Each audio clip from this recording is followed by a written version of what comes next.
A shimmering inland sea stretches across northern Utah, reflecting mountain ranges, drifting clouds, and skies so wide they appear endless.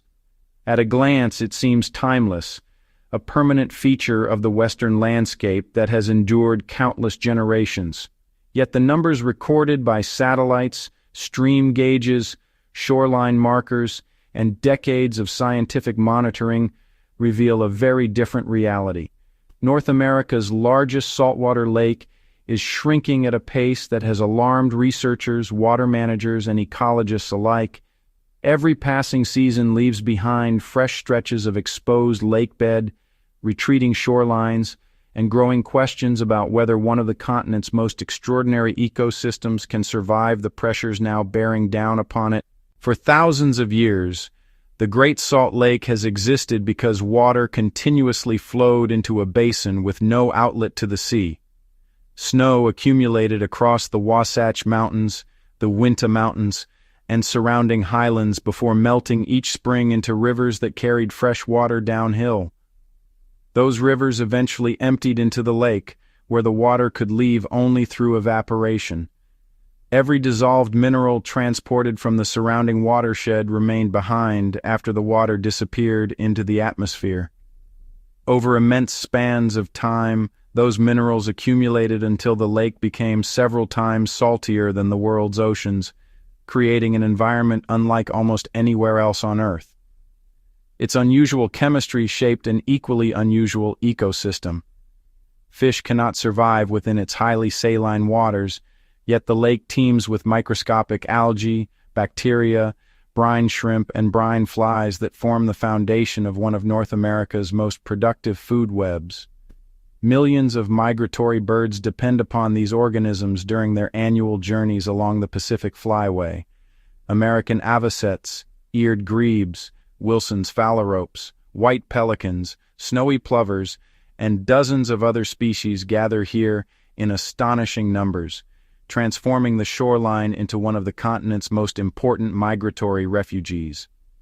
For generations, residents viewed fluctuations in the lake as a natural rhythm. Wet decades expanded the shoreline dramatically, while drought years caused visible retreat. Historic records document both extremes.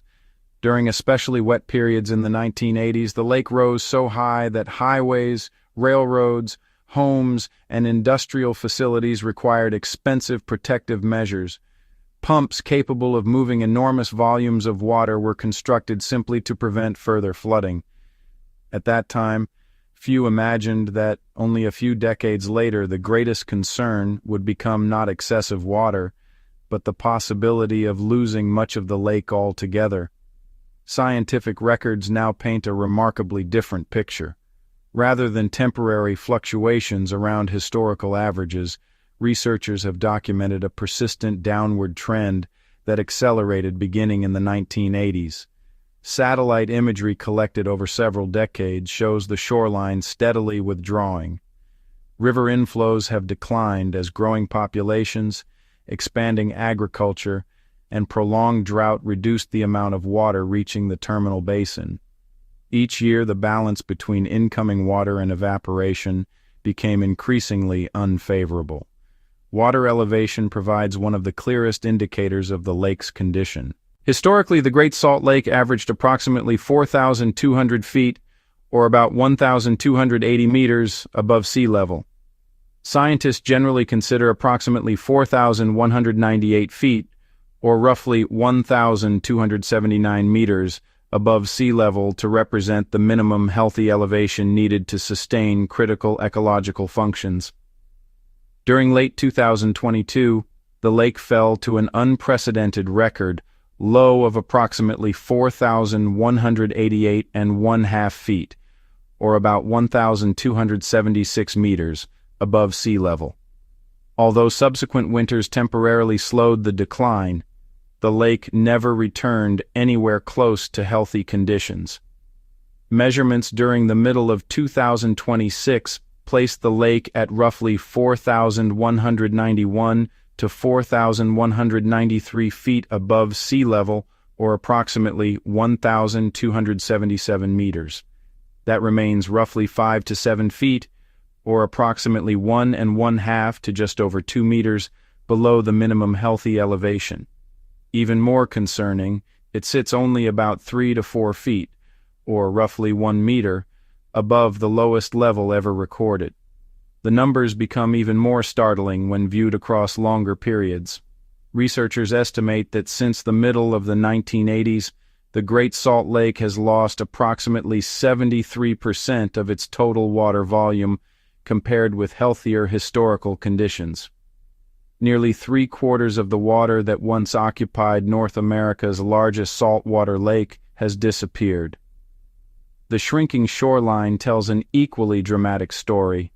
During approximately 1987, the lake covered nearly 3,300 square miles, or about 8,547 square kilometers. By 2022, the surface area had contracted to roughly 950 square miles, or approximately 2,460 square kilometers. Seasonal changes still cause modest expansions and contractions, yet the modern lake remains dramatically smaller than it was only 4 decades earlier.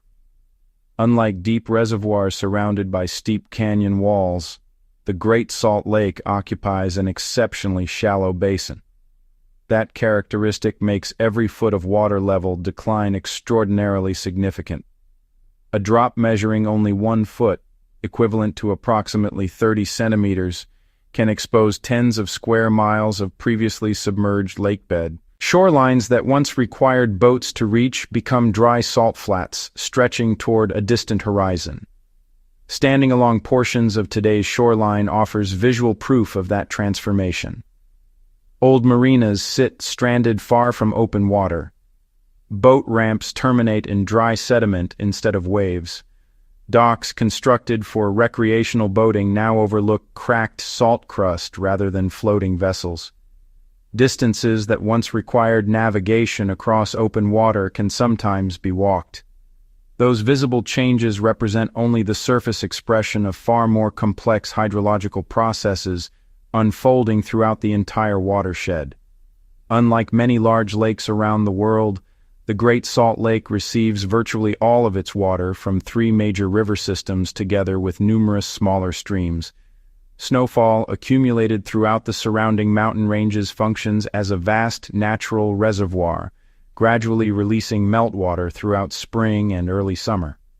When mountain snowpack declines, river inflows diminish. When more river water is diverted before reaching the lake, inflows decline further. When hotter temperatures increase evaporation, losses accelerate. All 3 processes have increasingly occurred together. Scientists therefore avoid expressing the lake's disappearance as a simple annual figure because conditions vary enormously from one year to another.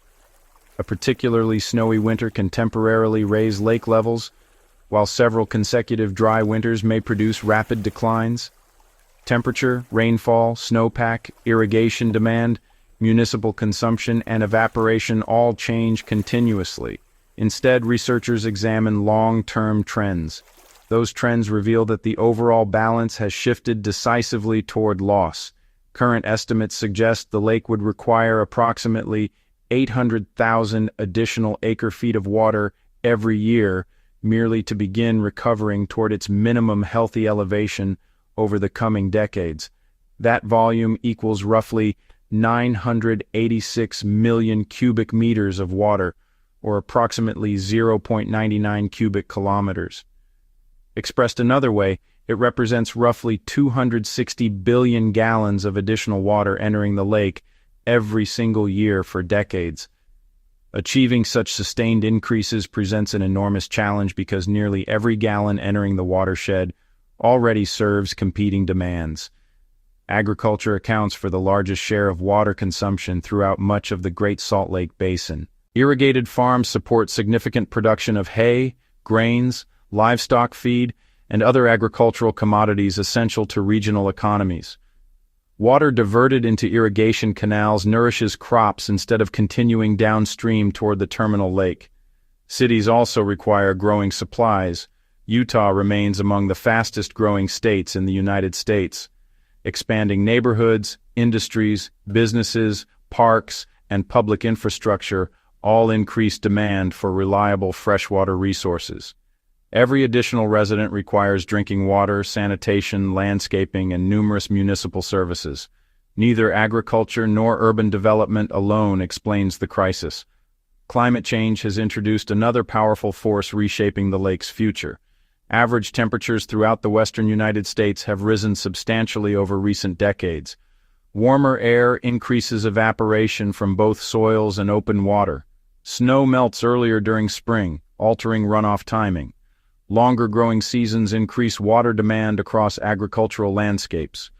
Extended drought periods further reduce river flows.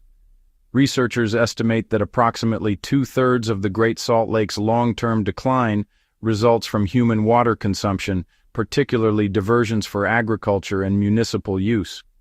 The remaining roughly 1/3 is attributed primarily to climate-driven warming and enhanced evaporation. Rather than acting independently, these forces reinforce one another, producing greater impacts than either would generate alone. Every gallon diverted upstream represents water that never reaches the terminal basin. Every additional degree of warming removes more water through evaporation. Every dry winter compounds previous deficits. Viewed individually, each factor appears manageable. Viewed collectively across decades, they become transformative. One of the lake's defining characteristics complicates matters further. The Great Salt Lake is divided into separate sections by an extensive railroad causeway crossing the basin.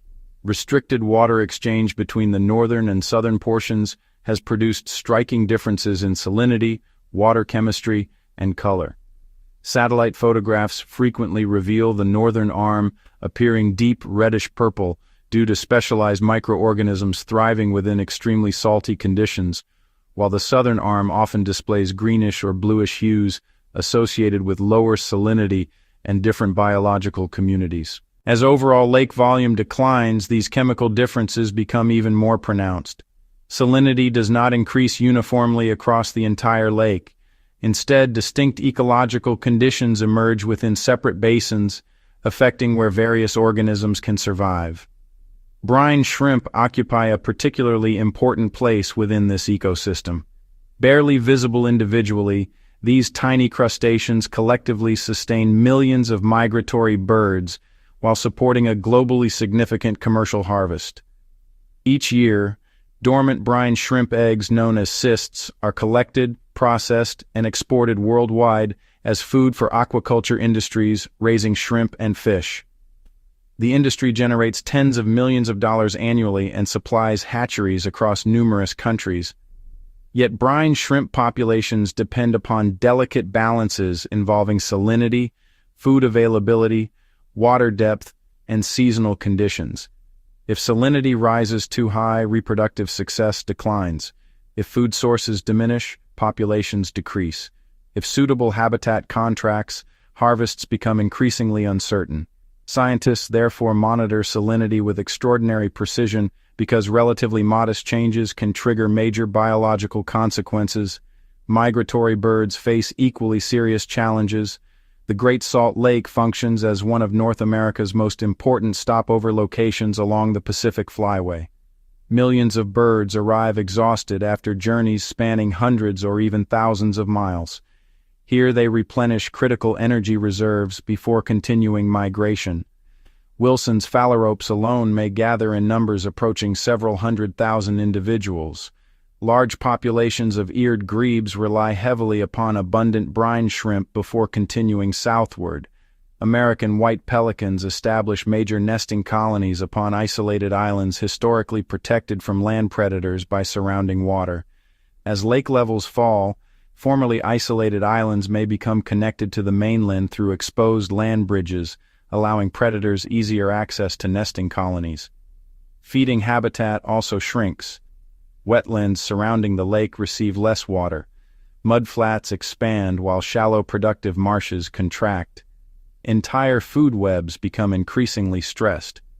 Those ecological consequences extend beyond wildlife. The greatest long-term threat identified by many scientists lies not within the remaining water, but across the expanding dry lakebed emerging behind the retreating shoreline. For thousands of years, sediments accumulated along the lake bottom. Winds rarely disturb those deposits because they remain submerged. As water disappears, those sediments dry. Once dried, powerful winds sweeping across northern Utah can lift fine particles into the atmosphere. Researchers have identified naturally occurring arsenic and other potentially harmful substances within portions of those sediments. Dust storms originating from newly exposed lakebed therefore present growing concerns for air quality across the densely populated Wasatch Front, where more than 2 million people live. Fine airborne particles already contribute to respiratory illnesses throughout many western valleys. Additional dust sources could worsen those conditions considerably. Communities may experience increased exposure during dry, windy periods when sediments become especially vulnerable to erosion. The possibility evokes comparisons with other environmental disasters involving shrinking inland lakes around the world. California's Owens Lake became one of North America's largest sources of wind-blown dust after extensive water diversions caused the lake to dry during the early 20th century. Massive dust control projects costing billions of dollars eventually became necessary. The Aral Sea in Central Asia experienced one of the greatest environmental collapses in modern history after rivers feeding the lake were diverted for irrigation. Former fishing ports now stand miles from open water, while toxic dust from the exposed lakebed continues affecting surrounding populations. Scientists emphasize that the Great Salt Lake remains distinct from those examples, yet they also warn that continued shrinkage increases similar risks. Economic consequences already extend well beyond recreation. Mineral extraction industries rely upon the lake's unique chemistry to produce magnesium, salt, sulfate compounds, and other industrial materials. Tourism associated with wildlife observation, sailing, photography, and outdoor recreation supports numerous businesses throughout the region. Brine shrimp harvesting provides employment while supplying international aquaculture markets. Declining lake levels introduce uncertainty into each of those sectors. Infrastructure also faces mounting challenges. Marinas require continual modifications. Navigation channels become too shallow. Water intake systems may require extension. Transportation corridors crossing the basin must adapt to changing shoreline positions and sediment conditions. Even weather patterns may experience localized effects. Large lakes influence surrounding climates by moderating temperatures, generating lake effect precipitation, and affecting atmospheric circulation. Although researchers continue studying these interactions, reductions in lake surface area could gradually alter regional weather conditions in ways not yet fully understood. Public awareness increased dramatically following the record lows observed during 2022. Warnings from scientists became increasingly urgent. State agencies introduced conservation initiatives. Legislators debated water management reforms intended to increase inflows reaching the lake. Voluntary conservation efforts expanded. Water rights policies received renewed scrutiny. Yet despite these measures, the lake remains well below healthy conditions. A disappointing snow season during late 2025 and early 2026 renewed concerns that additional declines may occur if runoff remains limited. Researchers stress that occasional wet winters alone cannot solve the problem. Temporary increases may slow the decline, but long-term recovery requires sustained improvements in water balance extending across many years.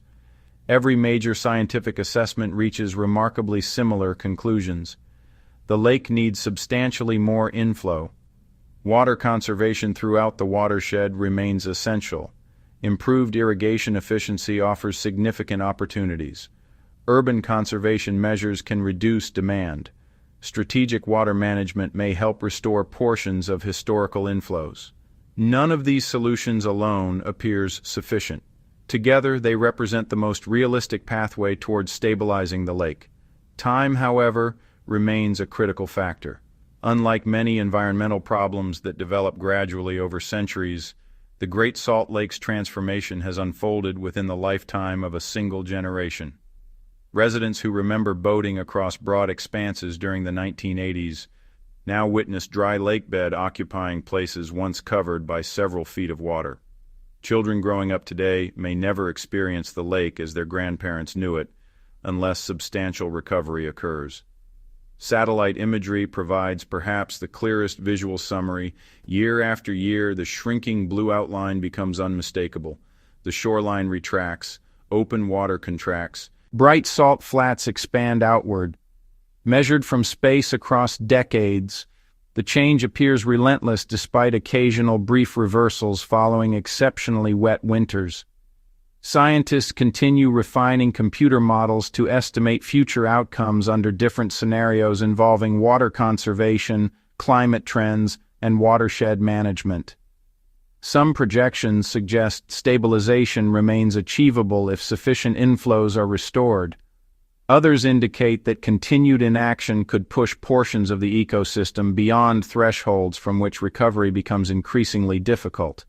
Those projections underscore why researchers repeatedly emphasize elevation targets, rather than focusing solely upon record lows.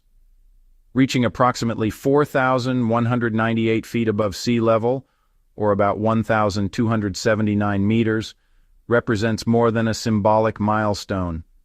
That elevation supports healthier salinity levels, more resilient ecosystems, expanded wetland habitat, and reduced exposure of vulnerable lakebed sediments.